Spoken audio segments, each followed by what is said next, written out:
Hi friend, welcome to daily blog Ruby Thakur channel. अभी आप सनातन धर्म की क्या खूबसूरती है, ये नाजिया इलाही और अनम शेख की गुफ्तगू बातचीत का कुछ अंश मैं दिखा रही हूँ, जिससे आपको पता चलेगा कि कितना अच्छा है और कितना इससे सुकून मिलता है। इसमें कोई रिस्ट्रिक्शन नहीं है, आप कुछ भी कर सकते हैं। दिल से किसी चीज़ को पालन करना मतलब दिल से हम करते हैं जो मुझे सुकून देता है, जो मेरा मन करता है। तो उस धर्म में क्या खूबसूरती है, इसका आपको वर्णन और उसका बातचीत का कुछ अंश आपको मैं दिखा रही हूँ। उसकी गुफ्तगू इन दोनों के बीच जो चल रही है उसको मैं दिखा रही हूँ। करके मैं पूजा करूंगी। और मैम, जब आप पूजा करती हैं, क्योंकि आप मुस्लिम हैं, अल्लाह को मानती हैं, तो आप साथ जब पूजा करती हैं या पूजा करने जाती हैं मंदिर में, तो इर्द गिर्द जो आपके हिंदू लोग हैं या फिर वहाँ के जो पंडित होते हैं, क्या उन्होंने कभी ये सवाल नहीं उठाया कि आप तो इस्लाम की फॉलो करने वाली हैं, आप तो अल्लाह को मानती हैं, तो ये आपका कोई स्टंट है या आप दिखावा करती हैं? या इसलिए वो इस्लाम की मानने वाली है, पर अब मैं क्योंकि मैच्योर हूँ, मैं अपने डिसीजन खुद ले सकती हूँ। मोहब्बत मुझे सनातन धर्म से।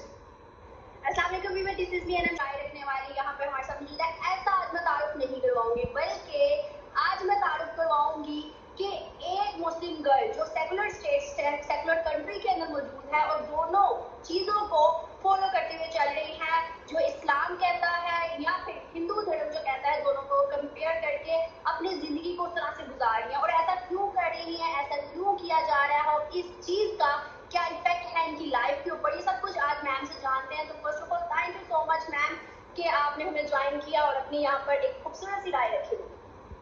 Thank you so much. जय सिया राम, वंदे मातरम, भारत माता की जय। मैम, हम सब जानते हैं कि आपकी वीडियो सोशल मीडिया पर हैं, जो आप पूजा कर रही है या फिर वो जो आप चीजें बांट रही हैं, वो हिंदू धर्म में उसको पता नहीं क्या कहते हैं, हम उसको कहते हैं अल्लाह की राह में बांटना, मतलब सेम एज हो जाता है। तो इस चीजों को अगर हम देखें तो आप कुरान भी पढ़ती हैं, कुरान और गीता एक साथ, मतलब भगवत गीता भी पढ़ती है, कुरान भी पढ़ती हैं। अगर दूसरी तरफ देखें, इस्लाम भी आप मानती हैं और पूजा भी आप करती हैं, तो क्या वजह है कि आप अल्लाह को भी मानती हैं और कृष्णा को भी मानती हैं, और इस चीज का आपकी जिंदगी पे क्या इफेक्ट है? बात सब सेक्युलर स्टेट की और फंडामेंटल राइट्स की नहीं है।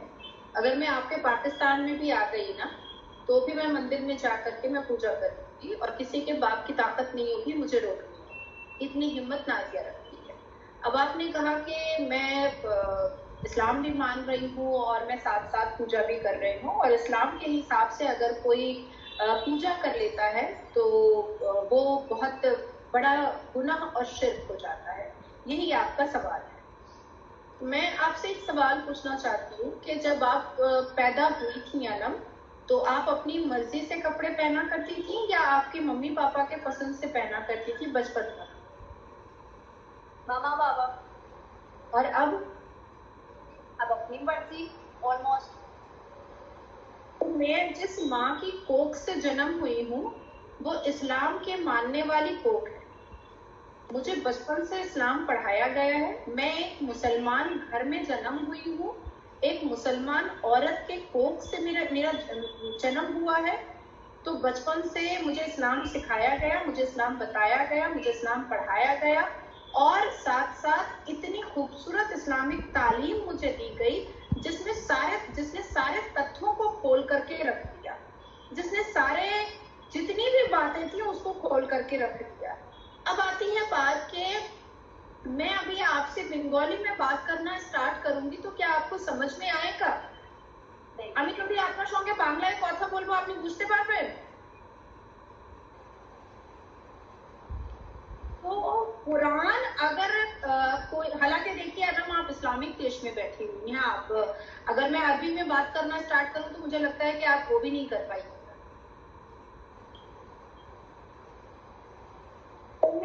मिनल्लाह का मतलब मेरी माँ ही मेरे लिए फरिश्ता।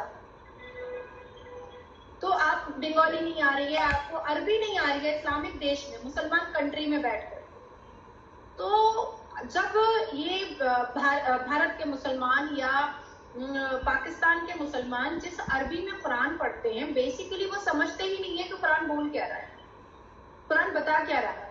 अब अगर मैं किसी प्रो मुस्लिम या मुस्लिम स्कॉलर या डॉक्टर जाकिर नायक या आपके मौलाना कोई सामने अगर मैं ये कह दूं कि चलो ठीक है मैं अरबी भी नहीं पढ़ूंगी, मैं उसको एज अ स्टोरी मैं पूरे कुरान पाक को समझना चाहती हूँ तो मैं उसकी मीनिंग से पढ़ लूंगी, वो कहेंगे ना ना तौबा तौबा तौबा, ऐसा नहीं होता है, तुमको अरबी में ही पढ़ना है। तो हर जो चीज जो लैंग्वेज नॉर्मली 90% मुसलमानों को समझ में नहीं आता है, तो उसका कुरान हुआ कैसे मुकम्मल।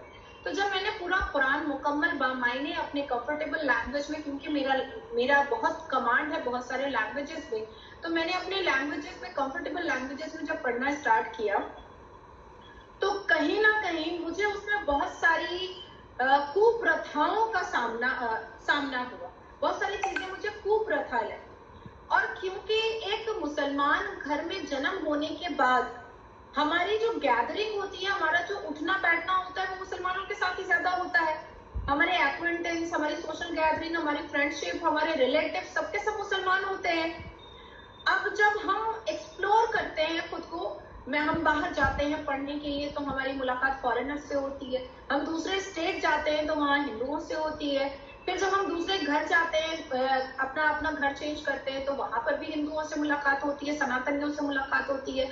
तो भारत में 82.7% सनातनी की मेजोरिटी यहाँ पर है। पर मैंने कभी भी किसी सनातनी के मुंह से ये नहीं सुना कि नाजिया तुम रावण हो या तुम काफिर हो, मैंने नहीं सुना। पर मैंने मुसलमान के हर एक व्यक्ति से ये सुना कि हिंदू जो है वो काफिर है। मैं किसी भी सनातनी के मुंह से कभी ये नहीं सुनी कि अगर मुसलमान कोई मर जाए तो उसको जहन्नुम में जाने के लिए दुआ पढ़ो, प्रार्थना कर दो। जैसे हमारे में है कि अगर कोई हिंदू मर जाता है, उसकी मृत्यु हो जाती है, तो हम पढ़ते हैं फी नारे जहन्नम, यही पढ़ते हैं ना। और जब कोई मुसलमान मरता है तो हम उसको जन्नत के लिए उसके लिए दुआ करते हैं। तो ये पार्शियलिटी सनातनी धर्मों में नहीं। तो देखिए, जब आप पैदा हुई थी अनम तो अपने मामा बाबा के पसंद से आप कपड़े पहनती थी, लेकिन जब आप बड़ी हुई तो आप अपने पसंद से कपड़े पहनती हैं, अपने पसंद से आना जाना करती हैं, अपने पसंद से पढ़ाई करती हैं, अपने पसंद से माहौल को एक्सेप्ट करती हैं। और अल्लाह तबारक ताला ने कुरान पाक के द्वारा हर एक मुसलमान लड़की को यह अधिकार दिया है, यह हक दिया है कि वो अपने पसंद से अपना जीवन साथी भी चुन सकती है।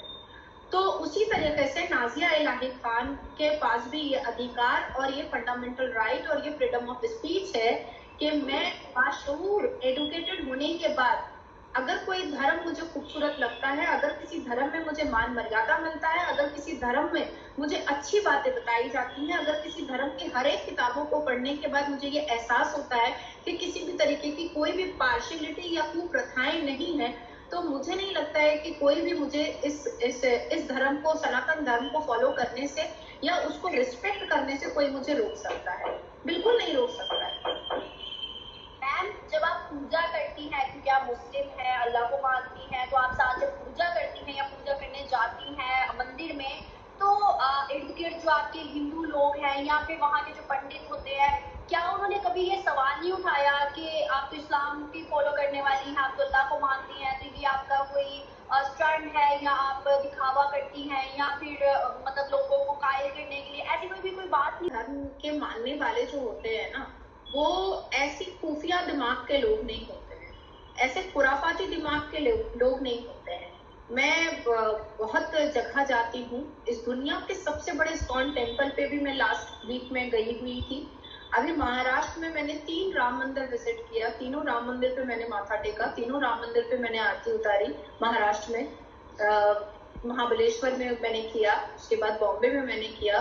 तो जब हम मंदिर के अंदर एंटर करते हैं, मैं अपने बारे में ही बता देती हूँ कि जब मैं मंदिर के अंदर एंटर करती हूँ तो नाजिया इलाही खान के आंखों में सिर्फ श्रद्धा, आस्था, विश्वास और उस मंदिर के अंदर एंटर करते वक्त जो रिस्पेक्ट मैं देती हूँ, वहां के पुरोहित और पुजारी सिर्फ इतना ही देखते हैं, सिर्फ और सिर्फ इतना ही देखते हैं। नाजिया इलाही खान पर्दे में आई है कि नहीं आई है, नाजिया इलाही खान हिजाब में आई है कि नहीं आई है, नाजिया इलाही खान का नाम नाजिया इलाही खान है तो वो मंदिर कैसे एंटर कर सकती है, ये सारी चीजें सनातन धर्मों में नहीं। सनातन धर्म इज्जत देना भी जानता है और बदले में इज्जत चाहिए भी। तो जाहिर सी बात है कि हम मीठा तब तक बोलेंगे जब तक सामने वाला मीठा रहेगा। फिर भी आप सोचो कि 76 साल से हमारे भारत में सनातनियों को काफिर बोला जा रहा है। अगर गुस्ताख रसूल जैसा कोई फतवा अगर हिंदुओं का होता तो क्या भारत में 14% मुसलमान सीना ठोक करके हर रोज हमारे भारत के प्रधानमंत्री को गाली गलौज करते, उनको डिफेम और मलाइन करते? क्योंकि सनातन धर्म में माफी की बात पर बहुत ज्यादा जोर दिया गया है, अपने सक्सेस और अचीवमेंट की बात पर बहुत ज्यादा जोर दिया गया है, सब्र और पेशेंस पर बहुत ज्यादा जोर दिया गया है, कर्तव्य और अधिकार पे बहुत ज्यादा जोर दिया गया है, रिश्ता और रिश्ता निभाने के तरीके पर बहुत ज्यादा जोर दिया गया है, आस्था और विश्वास पे बहुत ज्यादा जोर दिया गया है।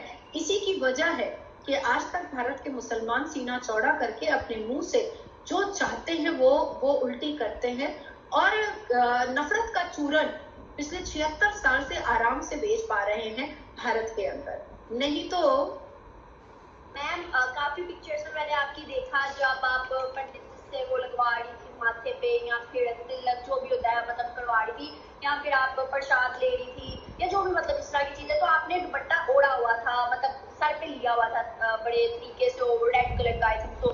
तो क्या मंदिर में जाने की डिमांड है कि आपके सर पर दुपट्टा होना चाहिए? नहीं, बिल्कुल भी नहीं है। कुछ ऐसे पिक्चर्स भी हैं, जैसे मैं प्राचीन हनुमान मंदिर गई थी दिल्ली में, तो मैंने एक व्हाइट कुर्ता और पैजामा पहना हुआ था। और इस्कॉन टेम्पल भी मैं गई थी तो व्हाइट एंड ब्लू मैंने कुर्ता और पैजामा पहना हुआ था। मैं शिव मंदिर गई थी तो मैंने वहां पर रेड कलर का दुपट्टा पहना हुआ था, लेकिन वो सर से नहीं था, वो मेरे बदन को पूरा ढका हुआ था। तो मंदिर में आस्था देखी जाती है, मंदिर में श्रद्धा देखी जाती है, मंदिर में विश्वास देखा जाता है। और क्योंकि सनातन धर्म के मानने वाले मंदिर के अंदर रहते हैं, इसलिए वो औरत की छाती कभी नहीं देखते हैं। औरत की छाती मुल्ला मौलवी देखते हैं, पहले वो औरत को यही कहते हैं कि तुम्हारा दुपट्टा कहाँ है, तुम दुपट्टे में क्यों नहीं आई हो। तो सनातन धर्म के मानने वाले सिर्फ और सिर्फ आपकी आस्था और विश्वास पर बिलीव करते हैं। इसके अलावा उनको पता भी नहीं होता है कि कौन जीन्स में आया है, कौन कुर्ते में आया है, कौन दुपट्टे में आया है। इसका समय उनको भगवान के सामने नहीं है, बिल्कुल नहीं है।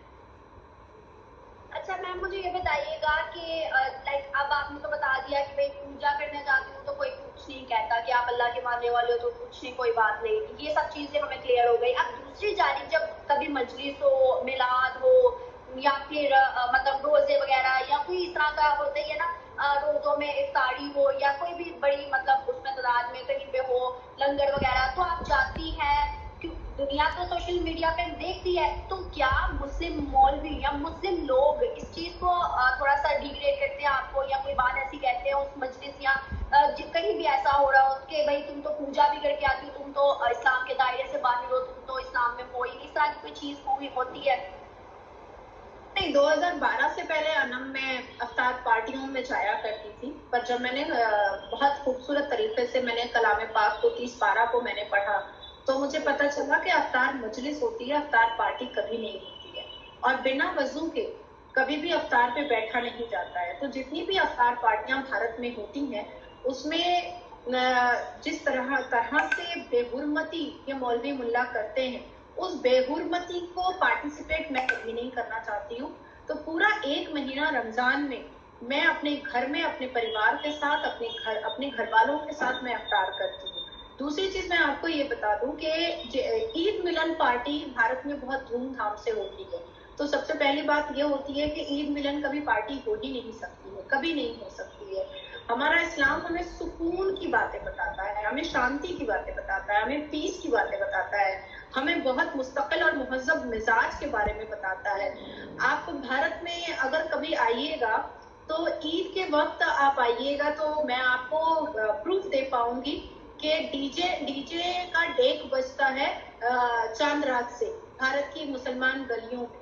मुन्नी बदनाम का गाना बजता है, चिकनी चमेली का गाना बजता है, लैला जवान हो गई इसका गाना मुसलमान गलियों में बजता है, और हरे हरे बत्तियां लगाते हैं। और उसके बाद फिर रात के वक्त पूरी रात जो चहल पहल होती है, उस चहल पहल में जितनी भी लड़कियां चूड़ी खरीदने और मेहंदी खरीदने जाती हैं, उनके ऊपर टोंट और टिटकारी की जाती है। और ईद के दूसरे तीसरे दिन पता चल जाता है कि भाई 2-4 लड़कियों का बलात्कार तो हो गया था। तो मैं ऐसी अश्लीलता वाली चीजों में पार्टिसिपेट बिल्कुल नहीं करना चाहती हूँ। ईद का 2 दिन पूरा का पूरा 42 घंटा मैं अपने घर में अपने परिवार के साथ रहती हूँ, मैं निकलती नहीं हूँ। और तीसरे दिन जब मैं निकलती हूँ तो मैं अपने काम के लिए, अपने प्रोफेशन के लिए निकलती हूँ। मुझे किसी भी तरीके की कोई भी अश्लीलता में और कोई भी गुनाह और शिर्क में खुद को पार्टिसिपेट करना नहीं है। अब मैं आपसे पूछना चाहती हूँ कि हमारा इस्लाम 7 ऐसी चीजें बताता है जो शिर्क है। अब आप मुझे बताइए कि इस्लामिक देश से आप मुझसे सवाल पूछ रहे हैं, तो वो 7 चीजें तो मुसलमान आराम से कर रहा है, पर उसके लिए गुस्ताखे रसूल की सजा क्यों नहीं मिल रही है उसको? सबसे पहला शिर्क मजार परस्ती, कब्रिस्तान